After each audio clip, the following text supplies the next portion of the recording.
ლისიონი ახლა ამზადებს ახალ ამბებს ცენზურის გარეშე ავტორიტარული ჩრდილოეთ კორეის მოსახლეობისთვის. ის და მისი კოლეგები უკვე 20 წელზე მეტია სეულში ქმნიან ამბებს იზოლაციაში დარჩენილი 26 მილიონი მოქალაქისთვის და ცდილობენ მათ თავისუფალი სამყაროს ხმა მიაწვდინონ. თავისუფალი ჩრდილოეთ კორეა, ასე ქვია რადიოსადგურს, რომლის მსმენელები, რომლებიც ფარულად უსმენენ მაუწყებლობას, ციხეში მოხვედრის რისკის ქვეშ არიან. ეს პატარა სტუდია ახლა ერთ-ერთია იმ მცირე რიცხოვან სამოქალაქო ორგანიზაციებს შორის, რომელიც განაგრძობს მაუწყებლობას. ამერიკის შეერთებული შტატების მიერ დაფინანსებული ორი მსხვილი მაუწყებელი, ამერიკის ხმა და რადიო თავისუფალი აზია, იძულებული გახდნენ კორეულ ენაზე მაუწყებლობა შეეწყვიტათ მას შემდეგ, რაც ამერიკის შეერთებული შტატების პრეზიდენტმა დონალდ ტრამპმა მარტში ხელი მოაწერა ბრძანებას, რომლითაც ფაქტობრივად გაუქმდა სააგენტო, რომელიც ზედამხედველობდა ან აფინანსებდა მედია ქსელებს.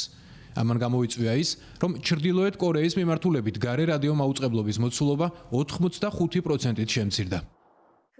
ჩვენი უკმაყოფილება ამერიკის შეერთებული შტატებისა და სამხრეთ კორეის მთავრობების მიმართ იზრდება რადიო მაუწყებლობის შეჩერების გამო. ჩვენ გვეშინია, რომ მათ ჩრდილოეთ კორეის ხალხი ბედის ანაბარად ატოვეს. განადგურებულები ვართ და ვერ გადავწყვიტეთ უთხრათ თუ არა ჩრდილო კორეელებს, რომ მაუწყებლობა მხოლოდ დროებით შეჩერდა და აუცილებლად განახდება, თუ მხოლოდ ჩვენ გადავრჩით. მართალია ჩრდილოეთ კორეაში ყველა რადიო და ტელევიზია სახელმწიფო არხებზეა მომართული, თუმცა იქედან გამოქცეული მოქალაქეები ადასტურებენ, რომ იყენებდნენ სხვადასხვა ხერხს, რომ ღამით ფარულად მოემართათ რადიო უცხოურ მაუწყებლებზე და მოესმინათ ისეთი ამბები, რომელთა მოსმენასაც მათ მთავრობა უკრძალავდა. ბევრი გვეკითხება, დავადასტურეთ თუ არა, რომ ჩრდილოეთ კორეაში ხალხი რეალურად უსმენს ჩვენს გადაცემებს, თუმცა მე მჯერა, რომ ჩვენ უნდა გავაგრძელოთ ამის კეთება, მაშინაც კი თუ ჩვენს გადაცემებს მხოლოდ ერთი ადამიანი უსმენს. ჩრდილოეთ კორეიდან გამოქცეულ მოქალაქეებს შორისაა ლი იონ ჰიონი.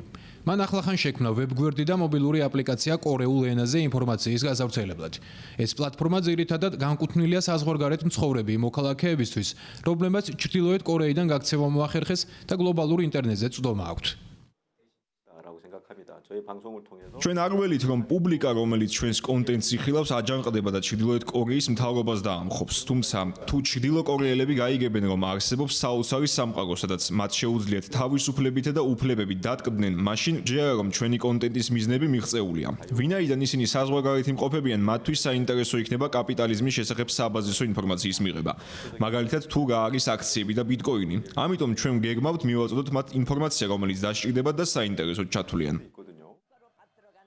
ჩრდილოეთ კორეამ 2020 წლიდან მიიღო უკიდურესად რეპრესიული კანონები უცხოური, განსაკუთრებით კი სამხრეთ კორეული კულტურის გავლენის წინააღმდეგ ბრძოლის გასაძლიერებლად.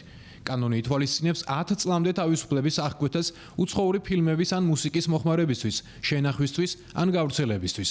თავისუფალი ჩრდილოეთ კორეის იდეის მიმდევრები კი ამბობენ, რომ გააგრძელებენ მაუწყებლობას მანამ, სანამ ერთი ჩრდილო კორეელი მაინც იქნება მათი მსმენელი.